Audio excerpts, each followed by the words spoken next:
tsaka bakit hindi? Di ba? Just do the right thing. Ang importante. Tsaka okay naman na tao si Aljur. Oo naman. Oo, like, he's still someone I want in their life. Ganon. Tsaka nandyan ka naman. Kami lang yung nag-fail, pero as yung relationship nila, dapat Still. solid pa rin yun. Dapat yun ang makita ng mga bata. Yun talaga yung Maramdaman gusto pa rin ko for nila them. yung pagmamahal from everybody. Oo. Walang lacking, kahit di ba? nung yung kasagsagan ng paghihiwalay namin, ang hirap Kasi syempre, meron akong personal na pinagdadaanan. Na galit ako. May rage ako sa tatay.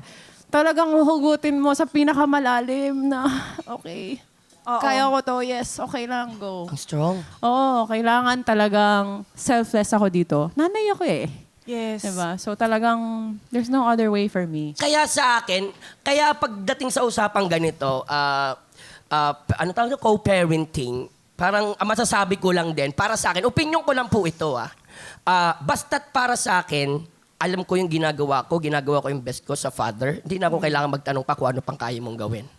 Basta kung alam mo makakabuti para sa anak natin, then go. Gawin mo yun. Wala na akong question pa. Wala nang micromanaging. Wala na micromanaging. Kasi masistress ka lang talaga. Kasi Wala na akong ganyan. talaga Nilet go ko na yung micromanaging. Yeah, it's hard. Unless there's really an issue. It's na impossible. Usap tayong dalawa. Oh, yes. Oo. At saka pag mayroon talagang problema, wala naman din nadadaan sa, alam mo yung bangayan.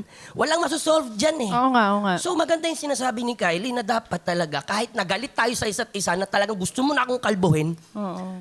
Hugutin mo. hanapin pa rin natin yung peace sa kaloob-looban natin. Dahil I'm pretty sure, meron talaga yun. Pretty sure. I'm pretty sure meron talaga yun. May compartmentalization talaga din sa co-parenting. Oo.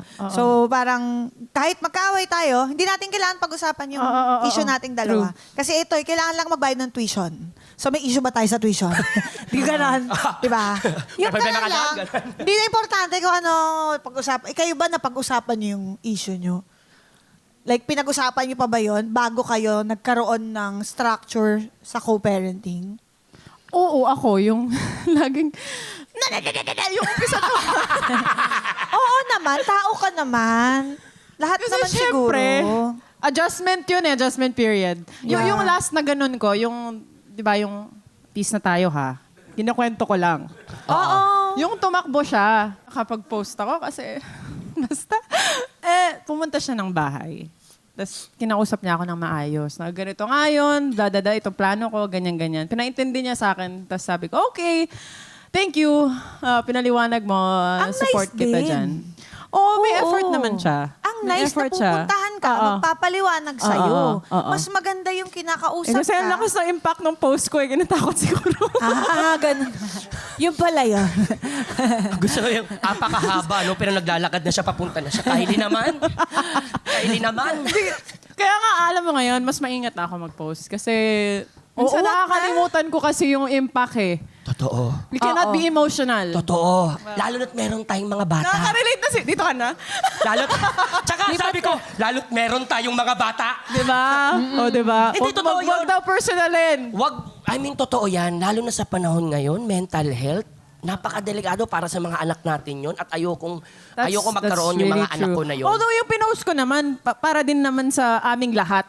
Oh, di ba? Diba? Pero yun nga, still, the lesson learned there Yeah. is, wag na lang dalhin sa public kasi nga lumalaki. And you forgive yourself. Or wag na lang You muna kayo forgive mag-usap. yourself. Wag na lang kayo muna mag-usap. Pwede naman magpahinga muna tayong dalawa hanggang sa luminaw Pero pag na di yung kami tubig. nag-usap, di ko ibibigay yung mga bata.